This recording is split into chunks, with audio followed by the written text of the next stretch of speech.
You have joints in your body, and all of your joints are part of what help you absorb the movement of the horse. You have hinges all through your body, and those hinges are really important. If any of those hinges straighten when you're riding and get too straight, it's going to cause you to block the horse's movement in some way. And we're going to start talking about Gina from the hip down. Okay, so her first hinge is here at her hip flexors from the waist down. She's got some hinges up here, but we'll talk about those later when we talk about the driving seat.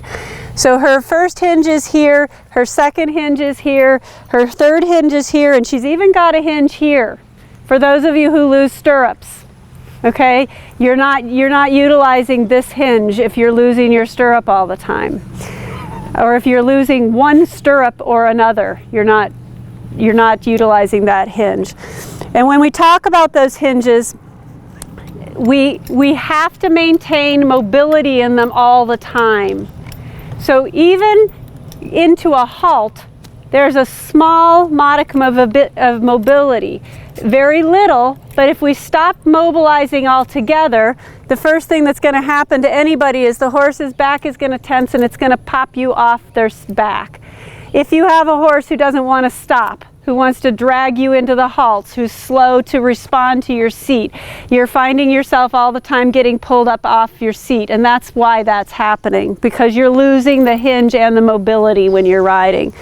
The other hinge that's really important is this one. When she posts, this is her hinge to mobilize for. Will you just post the halt for a second? Yes.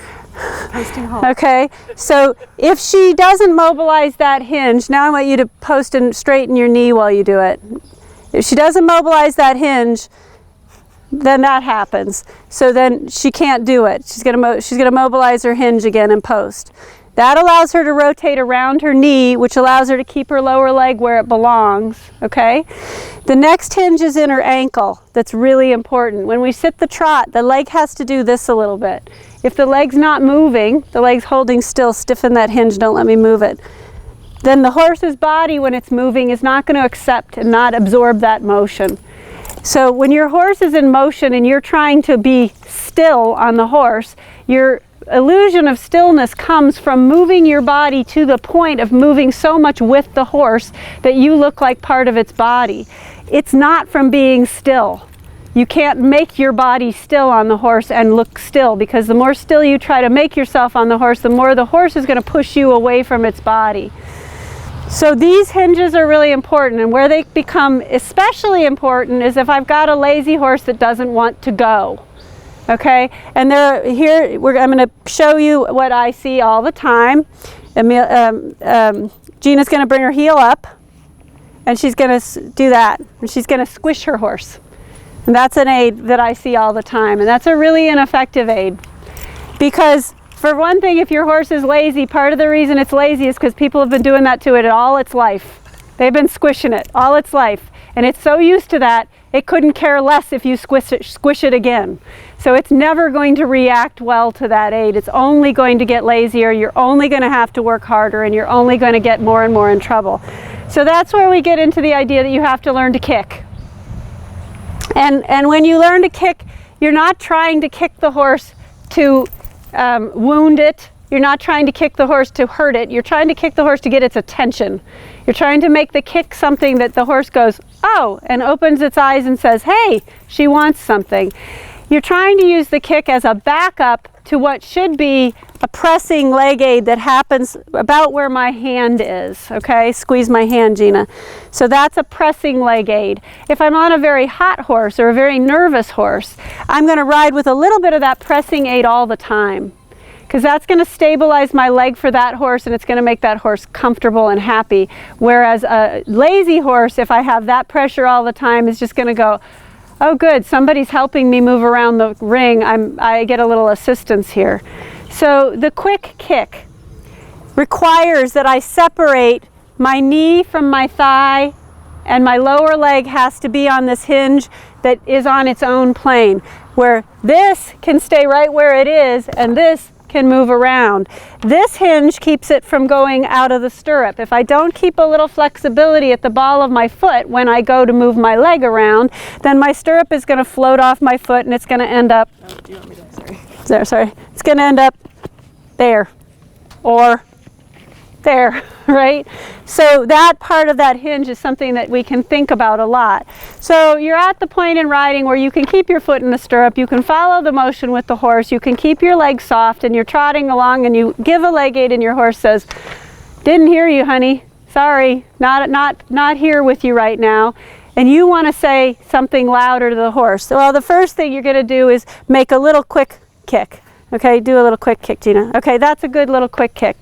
Now, in Doncia's world, that might wake her up momentarily, but it isn't going to make a big impact. And I think a lot of you can relate to this. A lot of you've got horses that would be, "Oh, okay, I'll go," but it wouldn't make them go, "Okay, let's go now." And I can look at a few of you and tell you who you are, but you know too. So she has to figure out a way to make that more impactful. She's going to do that by taking her leg away a little bit more, keeping your knee rotated in, and doing what we think of as clapping the horse with her leg. So she's going to go and clap it off, and here's the important part. It can't stay on. When she claps it, it can't go like this. It's got to, sorry, good girl. It has to go like that. She's very sensitive, as we can see. Yeah, she's very sensitive. That's why I picked her for this part of the demonstration. So it has to go quick. So Gina, and if she moves off, we'll pet her. So give her a good clap. I don't want you to be too hard. No, do it too hard. Okay, that's a little more effective. That made her walk on. The first ones just made her kind of go, "Hey, you guys, stop it." How hard? As hard as it takes is the answer to that question. If you're trying to retrain your horse to be more sensitive to your leg, then that leg aid needs to be as tough as it needs to be until the horse reacts to it. And that's when we come into the idea of what is effective. You're trying to have an impact. You're not trying to be the nicest person to your horse that you have ever been. You're trying to teach your horse something so that you don't have to kick all the time. So one impactful kick that really is meaningful is going to get you 1,000 times further than giving 50 little ones because you feel like you're being nicer. In the end, you're not being nicer, you're just nagging and you're just making your horse more bored and more dull.